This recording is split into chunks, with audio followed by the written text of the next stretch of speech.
이사야 9장 1절부터 7절까지 함께 봉독하겠습니다. 성탄절 주님 오신 날이 다가오고 있습니다. 오늘의 사람들이 성탄절을 맞이해서 별 그런 이전에 가졌던 감흥이나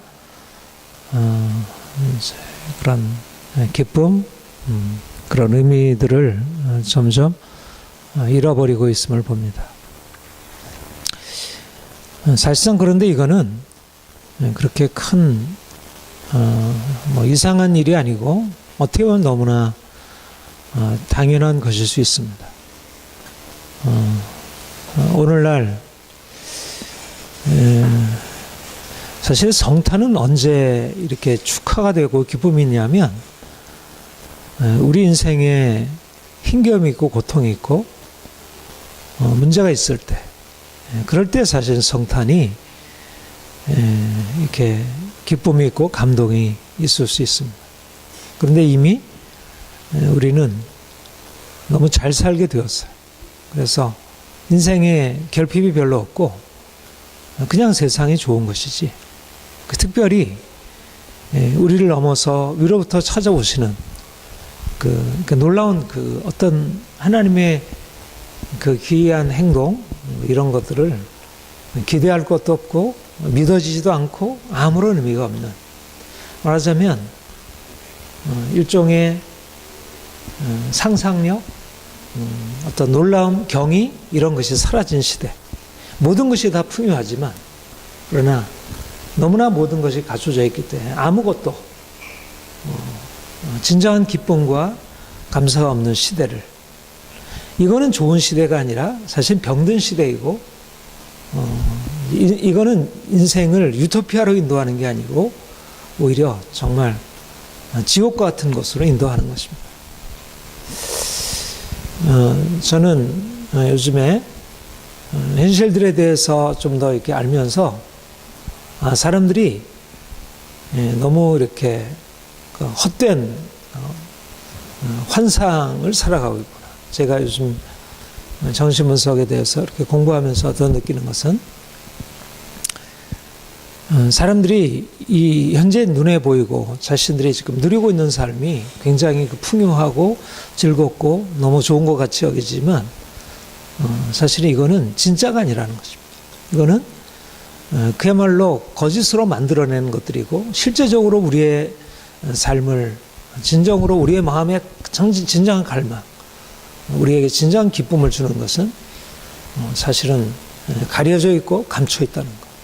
사실 성탄이 우리에게 기쁨이 될 수 있었던 그 시기가 우리 인생을 진정한 기쁨으로, 오히려 가난하고 병들고 우리가 가진 것이 없을 때, 그때 우리 인생이 사실 풍요할 수 있었던 것이라면, 지금은 우리가 모든 것을 누리고 있기 때문에 사실 행복한 게 아니고 우리가 병들고 우리 안에 이제 진정한, 말하자면 요즘엔 동심이 사라진 거예요. 아이들조차도 뭔가 이렇게 기다리고 놀라워할 수 있는 것들이 사라지고 너무 평범해지고 인생이 너무 이렇게 이제 의미가 없이 된. 기쁨은 어디에서 오는가요? 모든 것이 풍요할 때 기쁨이 오나요? 그렇지 않아요. 사람들이 착각하기를 모든 것이 풍요하게 되면 인생이 기쁘게 되리라 생각해요. 그런데 기쁨은 사실 배고플 때 찾아오는 것입니다. 내가 정말 배고프고 갈증이 있을 때, 그때 채워질 때 기쁨이 있는 거예요. 그러니까 인생에 고통이 없다는 것은 사실상 기쁜 것 같아도 이건 기쁜 게 아니고 하나의 쾌락일 뿐이지, 그냥 무한히 연장되는 즐거움일 뿐이지. 그러니까 오늘날 사람들이 그렇게 오락, 인터테인먼트, 그냥 즐겁게 웃고 떠들고 아무런 생각 없이 즐기는 그런 것은 있어요. 그런 것은 수만이 넘쳐나요. 한류, 아이돌, 여러 가지 음악들, 재밌는 오락들, 게임들, 수없이 넘쳐나죠. 어디 가든지 다 그런 것이 채워져 있지. 그러나 진정 기쁨이 없는, 우리 안에 내적으로 깊이 일어나는, 이게 인생이구나, 이 아름다움이 있다니, 뭔가 감동이 있고 즐거움이 있는 진정한 것을 잃어버린 것입니다. 어린 아이들에게조차도 사라지고 있어요. 어린 아이들조차도 그야말로 동화, 동시, 동요 그런 어떤 것을 누리지 못하고 어려서부터 너무 어른과 같이 되어버리고 너무 이렇게 그냥 세상적으로 이렇게 길들여진 것이 되어집니다. 저는 우리 주님이 오늘날도 오시면 이 모습이라고 생각해요. 그러니까 이 모습이야말로 예수님이 오셨을 때 바로 사람들의 반응이었어요. 예수님이 이 땅에 태어나실 때도 전혀 사람들에게 주목을 받지 못했고 또 예수님이 활동하실 때도 사람들로부터 사랑받고 인정받은 게 아니라 그분은 사실상 전혀 이해받지 못하고 사랑받지 못했습니다. 예수님은 그렇게 환대를 받으면서 이 땅에 축하를 받으면서 야, 예수님 오셨다 기뻐하라 찬양하라 이런 방식으로 주님이 축하를 받지 않으셨어요. 주님은 오히려 전혀 의미 없는 사람들, 별 볼 일 없는 사람들이 예수님의 오심을 하나님께로부터 받아서 그분에게 나아가 그분이 우리에게 인생의 희망이 기쁨인 줄 알고 그분을 축하했어요. 주님이 어떤 방식으로 오늘날 그의 오심을 축하받으실까? 많은 사람들이 이렇게 나와서 떠들고 축하하고 파티 벌이고 그런 것 가운데서 예수님이 축하받으실까? 그렇지 않다는 거예요. 오히려 예수님이 전혀 사람들에게 알려지지 않고 오히려 가려져 있고 사람들은 점점 예수님을 떠나가고 사람들 예수님과 상관없이 살아가는 이때 오히려 전혀 소수의 사람들, 아무런 의미가 없는 사람들, 현실에 대해서 별 것을 가지고 있지 못한 사람들이 와서 예수님을 만나서 야 이분이 메시아라니 이분이 하나님의 아들이라니 이분에게 그 평강이 있다니 그것을 보고 놀라고 기뻐하는 것입니다. 그러니까 전혀 축하 오히려 세상에 떠들썩하지 않은 것이 오히려 예수님을 축하하기에 합당한 분위기가 된 것입니다. 오히려 세상에 떠들썩한 것은 사실상 주님의 그러니까 원래 성탄은 그런 절기가 아니었어요. 예수님의 십자가와 부활도 절기가 아니었고 성탄절도 엄격히 말하면 그런 어떤 이벤트성의 절기가 될 수 없는 것입니다. 왜냐하면 그것은 일종의 계시적인 것이기 때문에 하늘에서 이 땅에 그 빛이 임했는데 그 하늘의 빛은 아무나 볼 수도 없었고 목자에게 나타났고 동방박사 몇몇 사람에게 나타났지. 그런데 중요한 사실은 예수님이 오셨다는 사실이고 그 빛이 비쳤다는 것이고 우리에게 그 예수님이 오셨다는 것입니다. 우리는 그것을 보았고 우리 안에 그 기쁨이 있다. 우리는 세상이 떠들썩한 그것에서 야 이게 즐거움이다. 우리가 저것을 우리가 누렸으면 좋겠다. 그런 방향으로 나가지 않고 오히려 전혀 사람들은 주목하지 않는 그 예수님에게서 그야말로 말구 누이신 그분에게서 하늘의 빛을 보고 그분에게 생명을 보고 그분에게 희망을 보고 그분에게 나가서 그분이 우리를 위하여 행하신 것들을 축하하고 우리가 그분을 통해서 새로운 소망을 갖게 되는 것입니다. 오늘날 이 세상이 어떤가요? 세상이 좋아지나요?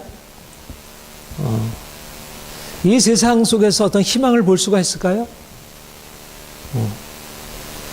사실상 이 세상은 모든 곳에 누가 만들어 아무리 좋은 것이라 할지라도 사실은 세상에 희망은 없습니다. 세상은 점점 어둡게 되고 사실상 세상이 어두움이 오히려 주님이 오시는 배경이 됩니다.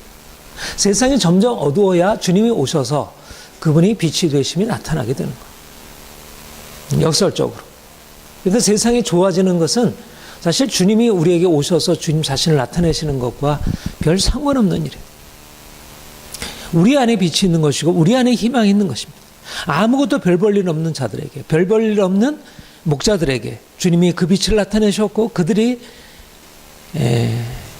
지극히 높은 곳에 하나님의 영광이요 땅에서 기뻐하심을 입은 자들에게 평화라는 천사들의 찬양을 듣고 그들이 말구에 누이신 예수님께 나아가서 그분이 절하고 그분께 절하고 그 은혜를 경험했듯이 아무것도 가지지 못한 우리에게 주님이 찾아오셔서 그 하늘의 영광 나타내시고 우리에게 야 예수님이 계시구나.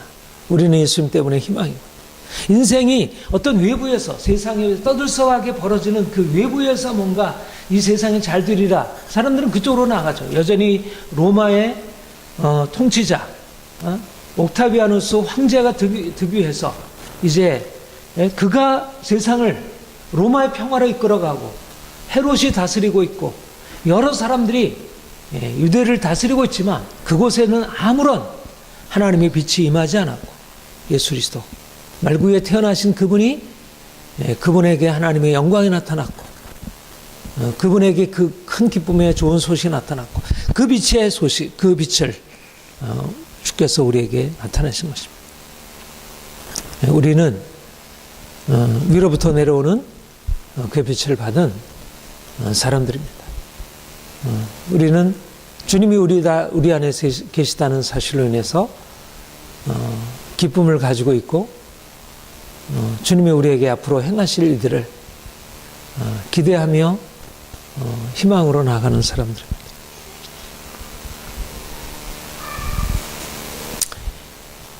주님은 빛으로 오셨습니다. 그야말로 빛입니다. 주님이 빛으로 오셨다는 사실은 이 세상이 어둠이라는 것입니다.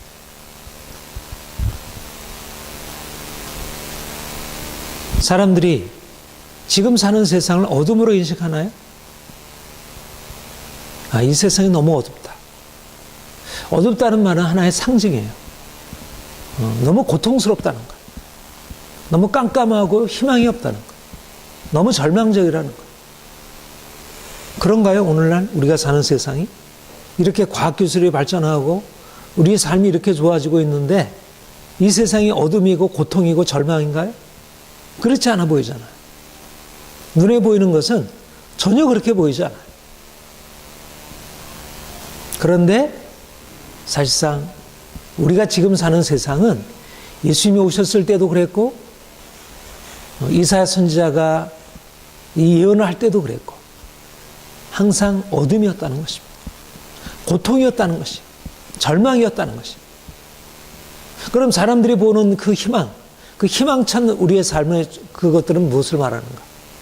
그건 하나의 가상일 뿐이라는 거예요. 그건 겉모습일 뿐이지 실체는 사실 어둠이라는 것입니다. 그리고 어둠을 인식하는 자들에게만 그 빛이 보이는 것입니다. 세상을 빛으로 보는 자들은 사실상 빛을 경험할 수 없습니다. 어둠 속에 있는 자들만이 빛을 볼 수 있고, 내가 어둠에 속해 있다고 하는 사람들만이 그 빛 안에 들어갈 수 있습니다. 예수님이 이 땅에 빛으로 오셨지만 예수님을 빛으로 인식한 사람들은 어둠 속에 있는 사람들이었습니다. 인생이 고통스럽고 절망스러운 사람들만이 예수님을 빛으로 인식했습니다. 오늘날 누가 성탄의 주님을 맞이해서 그분이 주시는 참된 기쁨과 평강으로 들어갈 수 있을까? 고통 가운데 있는 자들, 절망 가운데 있는 자들, 인생에 더 이상 희망이 없다고 여기지는 사람들입니다. 주님은 누구에게 나타나실까? 바로 고통 속에 있는 사람들에게 오십니다. 절망 가운데 있는 자들에게 오십니다. 이것이 주님이 오심이 가져오는 의미예요. 그러니까 성탄은 누구에게 임하냐면, 먹을 것 풍정하고 세상에서 다 사람들부터 인정받고 삶이 제대로 잘 풀려나가는 사람들은 주님의 오심이 필요 없어요. 그들은 성탄이 필요 없어요. 십자가 부활도 필요 없어요. 그들은 이 세상에 족한 것입니다. 위로부터 임하는 하나님의 은혜와 축복이 전혀 의미가 없는 거예요. 사실 주님이 우리에게 찾아오시기 위해서 우리에게 필요한 것은 우리가 먼저 고통 가운데 들어가는 것입니다. 인생이 절망이라는 사실을 아는 거예요. 내가 아무것도 아니구나. 내가 절망스럽구나. 이사야 선지자가 본문에서 이렇게 말합니다. 전에 고통받던 자들에게 흑암이 없으리로다. 다른 말로 하면 예수님이 오시기 전에, 예수님이 오시기 이전에 우리의 삶의 조건은 고통이고 흑암이라는 것입니다. 아무리 사람들이 이성으로 이 세상을 아름답게 만들어낸다 할지라도, 아무리 문명이 진보를 이루고 과학기술이 인간의 삶을 풍요로 이끈다 할지라도 이런 조건에서는 하나도 다름이 없는 것. 2000년 전이나 2000년 후나 이전의 세계나 중세 때나 종교개혁 때나 근세 때나 지금 포스트 모던 시대나 할 것 없이 예수님이 오시기 전의 조건은, 삶의 조건은 고통이고 흑암인 것입니다. 그리고 고통이고 흑암이라는 사실을 발견해야 비로소 주님이 우리에게 평화이고 그분이 우리에게 빛이라는 사실을 보게 됩니다. 예, 삶의 진실은 고통입니다. 고통을 고통으로 인식할 수 있는 사람이 진정으로 인간을 이해하고 자신의 삶을 제대로 이끌어갈 수 있어요. 여러분, 좋은 문학 작품은 어떤가요? 인간의 삶이 그렇게 행복하고 낙관적이고 즐겁고 모든 것이 그런 인생을 그리나요? 문학 작품은 진실을 말하는 거예요. 예. 드라마나 이런 것은 뭐 낙관적인 것을 얘기를 하겠지. 그러나 문학 작품, 인간의 진심을 드러내는 것은 인간은 고통이 숙명이고 고통이 진실이라는, 그리고 그 고통 속에서 비로소 인간의 인간됨이 드러나고 인간이 참으로 인간답게 되는 것은 고통 속에서. 인간의 고통을 면하게 만들어가는 것은 사실은 진정으로 인간의 인간성을 잃어버리는 거예요. 인간이 고통에 직면하게 해서 그 고통 속에서 자기 자신을 찾아가도록 해야지, 고통을 그냥 잊어버리게 하는 환각제와 마취제로 사람들을 이끌어가는 것은, 오늘날의 현대 문명, 과학기술 문명은 고통을 잊어버리게 해서 사람들로 하여금 더 이상 이 세상이 고통이 없는 것처럼, 어떻게 고통이 없겠어요? 사람들이 죄 가운데 있는데, 하나님을 떠나 있는데 어떻게 고통이 없겠어요? 그럴 수가 없겠지. 주님이 오시기 전에 우리의 삶은 죄로 말미암아 얼룩져 있고 우리의 삶의 전체는 고통스러운 것입니다. 우리 자신이 그렇고, 여러분 어때요?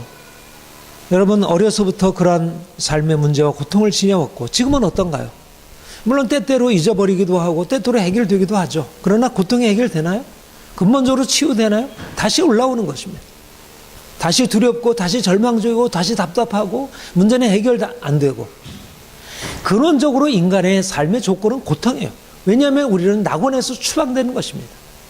우리는 하나님의 사랑과 은총에서부터 벗어나서 소외된 존재들이고, 아무리 노력하고 애써도, 우리는 아무리 땀을 흘리고 노력해도 우리 인생을 즐겁게 해주는 것은 일시적이고 일시적인 만족이지, 우리 안에 끊임없이 솟아나는 것은 고통이고 답답함이고 두려움이고 절망인 거예요.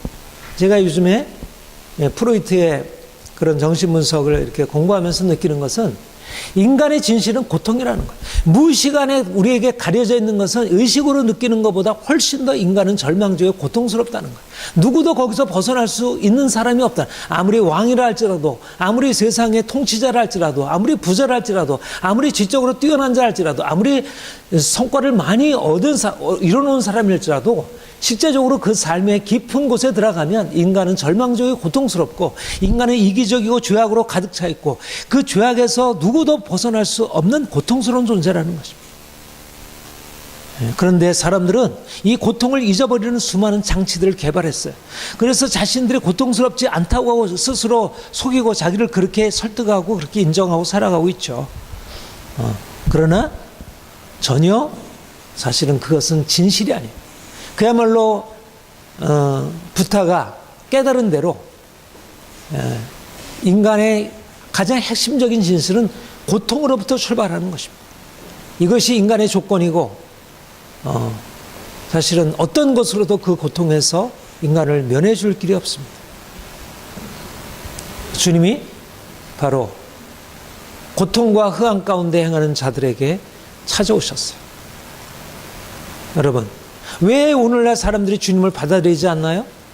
내가 고통 가운데 있다는 사실, 내가 얼마나 절망적인지, 저주 아래 처해 있는지, 내가 아무리 돈이 있어도 권력이 있어도 내 인생이 아무리 잘 풀린다 할지라도 내 삶의 조건은 전혀 달라질 수 없었다는, 어떤 종교로도 철학으로도 예술로도 어떤 학문으로도 인간을 바꿀 수 없다는 절망적인 조건을 알지 못한다면 주님께서 이 땅에 빛으로 오셨다는 사실을 받아들일 이유가 없습니다. 오늘날 그래서 사람들이 주님을 떠나서 하나님 없이 세상을 나름대로 좋게 만들려고 하고 있습니다. 그러나 과연 그렇게 해결될까? 과학기술을 통해서 인간의 고통이 해결될까? 병이 치유되고 인간이 가난으로부터 벗어나고 전쟁으로부터 벗어나고 인간의 삶이 그렇게 유토피아로 변화될까? 결코 그럴 수 없다는 것입니다. 우리가 주님을 만나서 희망으로 들어갔다고 하는 것은, 세상이 절망적이구나, 그리고 누구도 고통에서 벗어날 수 있는 길이 존재하지 않는구나. 부처는 고진멸도해서 인간이 고통에서 벗어나서 열반으로 들어갈 수 있는 길이 있다고 생각하지만, 불가능하다는 거예요.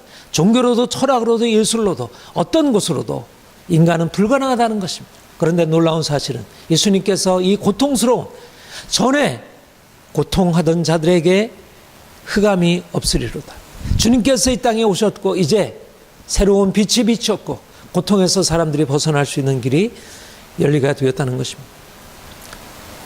흑암에 행하던 백성이 큰 빛을 보고 사망의 그늘질 땅에 거주하던 자에게 빛이 비추다. 예수님께서 빛을 오셨고 사망의 그늘진 자들에게 그 빛을 비추신 것입니다. 고통 가운데 있는 자들이 주님으로 인해서 고통 가운데서 벗어나서 생명을 얻는 일이 일어났습니다. 여러분, 복음서 보세요. 얼마나 놀라운 일이에요.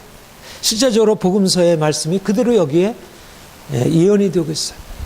주님은 이 땅에 오셔서 고통 가운데 있는 자들, 스스로 자신을 빛 가운데 있다고 생각하는 자들에게는 그 빛이 가려져 있었고, 그래서 그 빛을 받아들이지 못했다면 정말 절망과 고통 가운데 있는 병든 이들, 귀신 들린 이들, 그리고 죄인과 세리들, 인생의 절망 가운데 있는 이들에게 주님께서 빛으로 오셔서 그들의 인생을 해결하시고 그들을 고쳐주시고 그들을 새롭게 하시고 그들을 옥에서 나오게 하시고 그들에게 참 자유를 주셨습니다. 오늘도 마찬가지입니다. 오늘도 인생을 내가 모든 것을 잘 할 수 있어, 인생이 너무나 좋아, 즐거워, 인생은 너무 풍요해, 그렇게 스스로 자기를 자유하고 그렇게 살아가는 사람들은 주님이 주시는 이 참된 평안, 기쁨, 치유를 알지 못하고 살아가고 있습니다. 그런데 주님이 우리에게, 고통 가운데 있는 우리에게, 아무것도 가지고 있지 못한 우리에게, 절망스러운 삶을 살아가던 우리에게 찾아오셨고 그분의 빛을 비추셨고 우리가 그 고통에서 벗어날 수 있는 길을 알려주셨습니다. 인생의 참된 기쁨이 예수 안에 있구나. 그가 우리 인생 안에 세일을 행하셨구나. 그분의 사랑이 우리를 치유하시고 우리를 고치시는구나. 어떤 세상의 돈으로도 어떤 사람들로도 인생을 바꿀 수 없는데 주님이 우리 인생 안에 오셔서 이 놀라운 일을 행하시는구나. 그분이 우리 인생 안에 놀라운 빛이심을 우리가 깨닫게 되고 발견하는 것입니다. 이것이 주님이 우리 안에 행하신 일이고 지금도 우리 안에 행하시는 일입니다. 우리가 오히려 점점 더 우리 인생의 절망과 우리의 고통과 이 모든 것을 인식하면 할수록 우리가 이제까지 의지하고 있던 세상 모든 것을 내려놓고 주님만이 나의 유일한 희망이고 주님만이 나의 유일한 기쁨이고 주님만이 나의 유일한 치유라고 하는 사실을 내가 그분께 의지하고 나아가기만 하면 주님이 내게 인생에 찾아오셔서 그분의 치유를 나타내시고 인생을 새롭게 만드시는 것입니다. 이게 주님의 교회입니다. 세상은 헛된 것 속에서 인생을 참 기뻐하고 즐거워하는 것 같지만 그들에게는 사실은 진정한 의미의 하늘로부터 오는 참된 기쁨과 자유함이 없다면 인생을 절망 가운데 고통 가운데 있는 자들에게, 병든 자들, 절망 가운데 있는 자들이 주님께서 찾아오셔서 그들의 인생을 바꾸시는 것입니다. 놀라운 하늘의 능력이 나타나서 변화가 일어나는 것입니다. 이것이 초대교회였고 이것이 종교개혁 때의 교회였고 이것이 우리나라 초대교회였고 주님께서 우리 안에 행하시고 계신 일입니다. 사랑하는 여러분, 주님이 이 놀라운 일들을 더욱더 우리에게 풍성하게 나타나기를 소망합니다. 날마다 주님이 우리에게 놀라운 생명 되심을, 내가 어둠 가운데 있었는데 주님으로 인해서 내가 이제 빛 가운데 거하게 되었습니다. 그리고 오히려 빛 가운데 거한다고 하는 사람들을 향해서 당신들은 어둠 가운데 있고 이 빛으로 나와야 합니다. 우리가 지난주에 살펴보았던 대로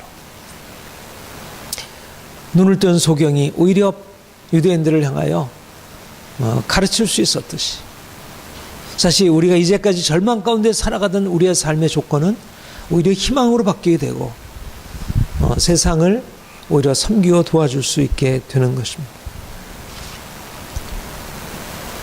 오늘날 우리 세상에 필요한 것이 뭘까요? 돈일까요? 과학일까요? 정치일까요? 법일까요? 교육일까요?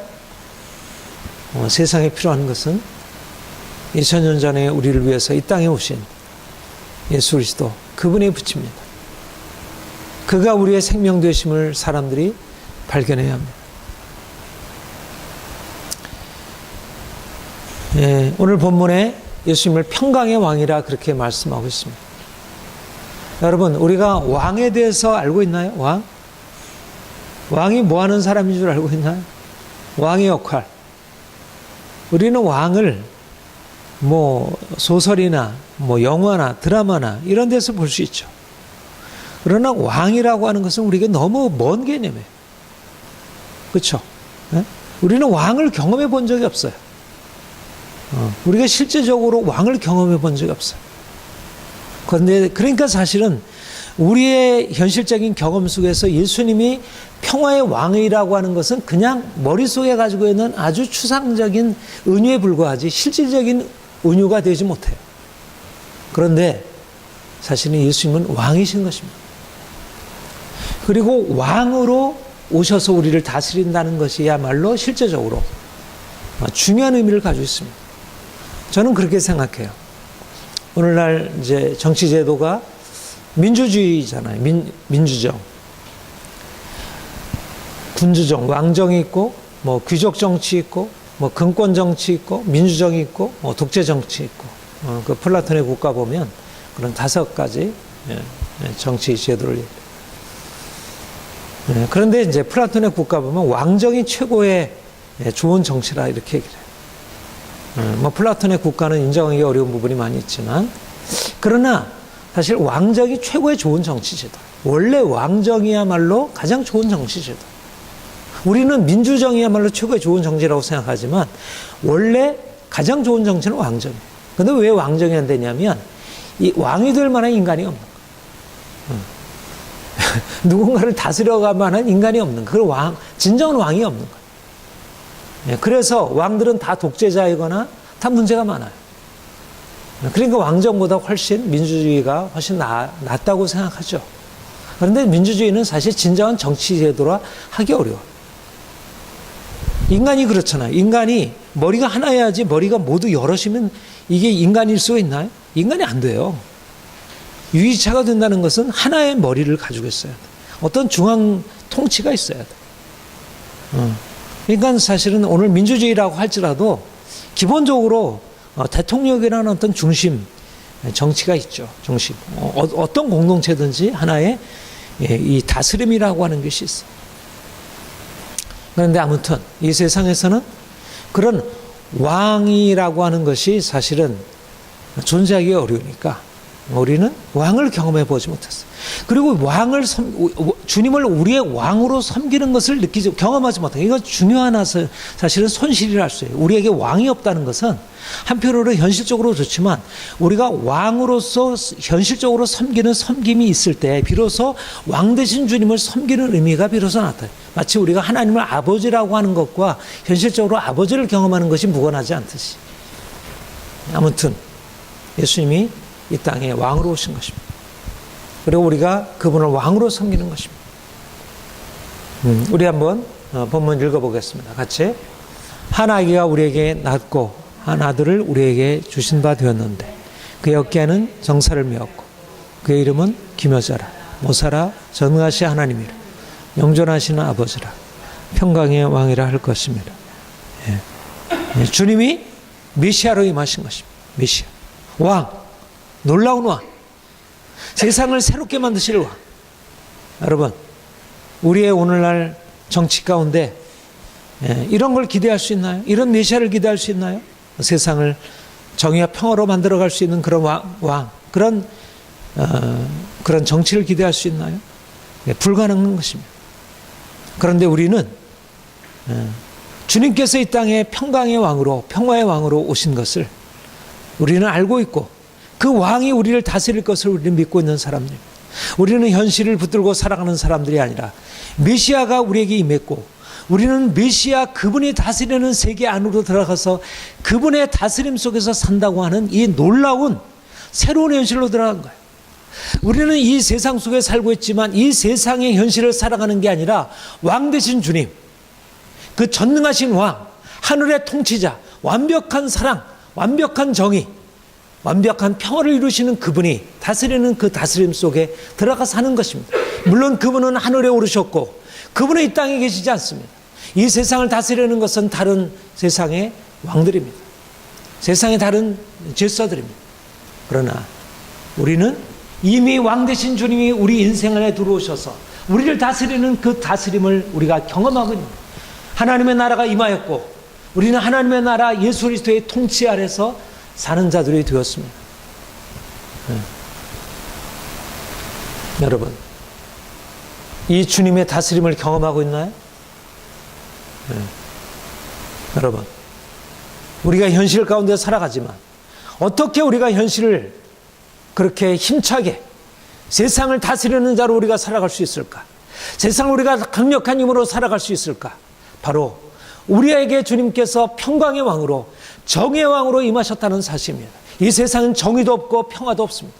이 세상은 정의가 깨어져 있고 이 세상의 평화는 깨어져 있고 강자들이 약자들을 지배하고 너무나 세상은 고통스럽습니다. 왜 세상이 이렇게 고통스러운 거예요? 누구도 정의를 세울 수 있는 자들이 없다는 거예요. 권력자들은 다 정의를 세우기보다도 자기의 욕망을 채우고 있습니다.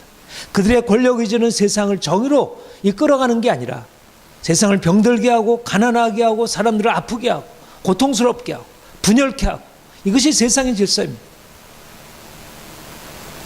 주님이 우리에게 오셔서 새로운 왕, 평화의 왕, 정의의 왕, 그분을 말씀하신 것입니다. 그분의 다스림 속에서는 이것이 이루어진다는 거예요. 주님의 교회 안에는 이 하나님의 나라가 이루어진다는 거예요. 이 메시아 왕국이 하나님의 교회 가운데 이루어진다는 거예요. 우리는 그 메시아 왕의 통치 가운데 사는 사람들은 우리는 그분의 통치를 받아서 그분을 섬기고 그분을 높이고 위대하신 왕을 높이고 우리가 그분의 위대한 왕으로부터 오는 그 능력과 권세를 받아서 우리 안에도 우리는 비록 가난한 자들이고 우리가 가진 것이 없는 자들이지만 세상을 향해 나가서 주께서 이 땅을 다스리고 통치하실 분이라는 사실을 선포하고 세상의 온갖 거짓과 불의와 욕망과 탐욕에 대항해서 그 모든 것을 주께서 깨뜨리시고 그것을 정의로 다스릴 것이라는 것을 희망하는 것입니다. 여러분, 정치에 희망이 있는 게 아닙니다. 세상의 법에 희망이 있을 수 없습니다. 세상은 이미 정의와 평화의 희망을 잃어버렸습니다. 강자가 약자를 지배하는 것이 너무나 당연하게 되었습니다. 어떻게 우리가 세상을 정의와 평화의 나라로 그렇게 꿈꿀 수 있겠어요? 예수님께서 평강의 왕으로 임하셨기 때문에 그가 정의와 공평으로 세상을 다스리실 것이기 때문에 하나님의 열심히 일을 이루실 것이기 때문에 비록 세상은 불의하고 악한 자들이 세상을 지배하고 있지만 어느 질서를 보세요. 어느 나라를 보세요. 강자들이 약자들을 지배하고 억압하지 않는 나라가 있는지 북한이든 남한이든 일본이든 중국이든 러시아든 미국이든 할 것 없이 모든 나라들은 다 정의와 평강의 질서와는 너무나 다른 것입니다. 그런데 주님이 이 땅에 정의와 평화로 임하셨고 그가 오셔서 하나님의 새로운 질서를 나타내시는 것입니다. 우리가 그분을 섬길 때, 그분을 우리의 왕으로 섬길 때, 우리가 날마다 그분께 경배하고 그분의 말씀에 순종하며 살아갈 때, 그분이 우리의 삶의 통치를 이루실 때 우리는 세상에 알지 못하는 강력한 능력과 권위를 입게 됩니다.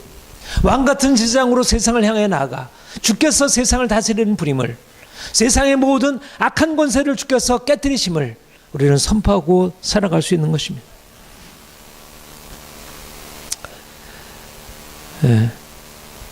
주님의 교회 안에 이런 메시아의 비전이 이루어져야 할 것입니다. 이는 그들이 무엇게면 멍에와 그들의 어깨의 채찍과 그 압제자의 막대기를 주께서 꺾으시되 미디안의 날과 같이 하셨습니다. 저는 이 예언이 예수 그리스도 안에서 성취되었고 또 성취되기를 기대합니다. 이 세상을 압제하고 있는 모든 흑암의 권세들을 주께서 깨뜨리시기를, 예수 그리스도께서 오셔서 이 모든 자유를 억압하는 이 강력한 악한 권세들을 주께서 깨뜨리시기를, 정치적인 권세들과 경제적인 것들과 문화적인 것들과 종교적인 모든 권세들을 주께서 꺾으시고 깨뜨리시기를, 그래서 진정한 사람들에게 자유를 주시기를, 고통받는 이들에게 참된 자유를 주시기를, 주께서 오셔서 행하신 일이고 지금도 행하신 일입니다. 오늘날 주의 교회는 자유를 꿈꾸는 공동체입니다.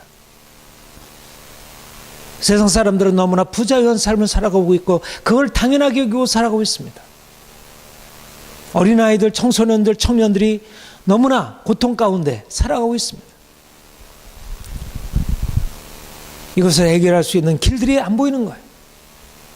그런데 주님께서 오셔서 한 아기가 우리에게 나서 한 아들이 우리에게 주어져서 그분이 우리를 다스리실 때 이 모든 자유를 억압하는 압제자들의 막대기를 꺾으시고 그 멍에를 깨뜨리시는 것입니다.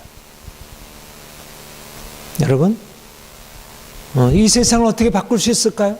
이 세상에 이미 피라미드처럼 견고하게 된 질서를 누가 바꿀 수 있을까요? 이 세상을 강력하게 지배하고 있는 그 욕망으로 가득 차는 권력자들을 누가 꺾을 수 있을까요? 현실적으로 그것은 불가능해 보입니다.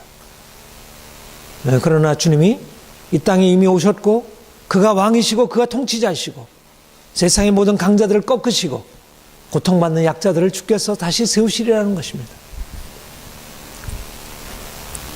여러분, 주님이 우리 안에 이미 새 일을 시작했습니다. 주님이 우리를 자유의 공동체로 정의의 공동체로 세워서 세상을 향하여 이 빛을 비추도록 하고 있습니다. 우리에게 필요한 것은 메시아 왕국의 꿈입니다. 우리의 삶에 주님의 다스리심이 필요합니다. 우리에게 진정한 평화가 필요하고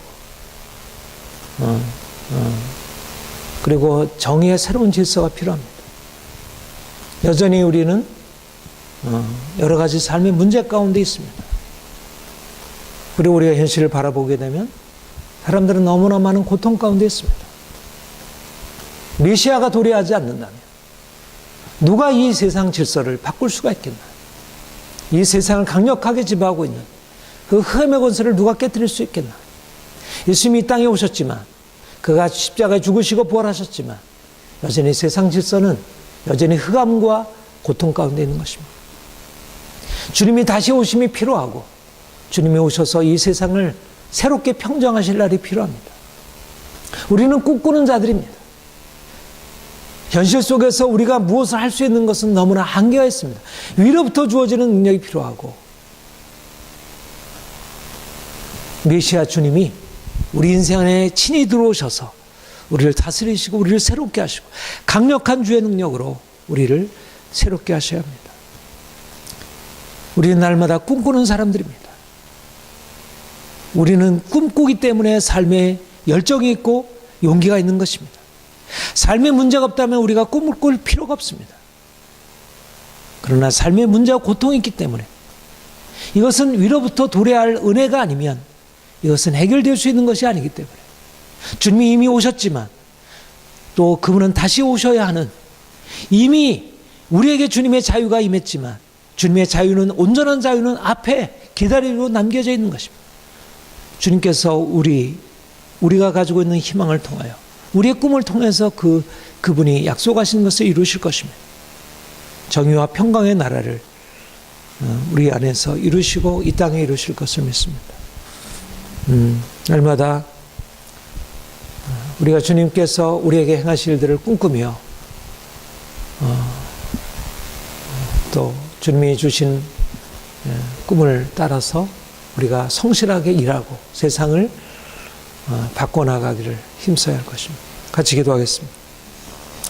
주님 감사합니다. 고통과 절망 가운데 있는 우리에게 주님 오셨고 우리를 고통과 절망에서 건져내어 주님의 평강과 자유로 이끌어 주시니 감사드립니다. 주님이 아니시라면 우리가 어둠 속에 절망 속에 고통 속에서 벗어날 수 없었을 텐데 주님이 우리 가운데 임하셨고 우리를 고통에서 절망에서 건져주셨습니다. 우리가 날마다 주의 빛 가운데 거하게 하옵소서.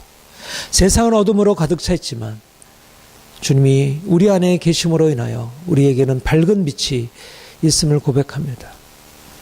주님, 우리 안에 주의 다스리심을 나타내시옵소서. 정의와 평화로 주님 다스려 주옵소서. 우리가 주님께 철저히 복종하며 순종하며 주의 다스리시는 하나님의 나라를 이루게 하옵소서. 오 주님, 우리가 현실을 바라보면 너무나 많은 사람들이 고통과 절망 가운데 있음을 봅니다. 자유를 잃어버리고 헛된 환상 가운데서 살아가고 있음을 보게 됩니다. 주님, 주의 사랑 가지고 나아가 고통받는 일을 치유하고 주님의 다스리심을 온 땅에 나타나게 하옵소서. 온 열방 가운데 주의 다스림의 힘이 나타나기까지 우리가 쉼 없이 주님과 함께 씨 뿌리고 많은 사람들을 주께 인도하게 하옵소서. 감사드립니다. 예수님의 이름으로 기도합니다. 아멘.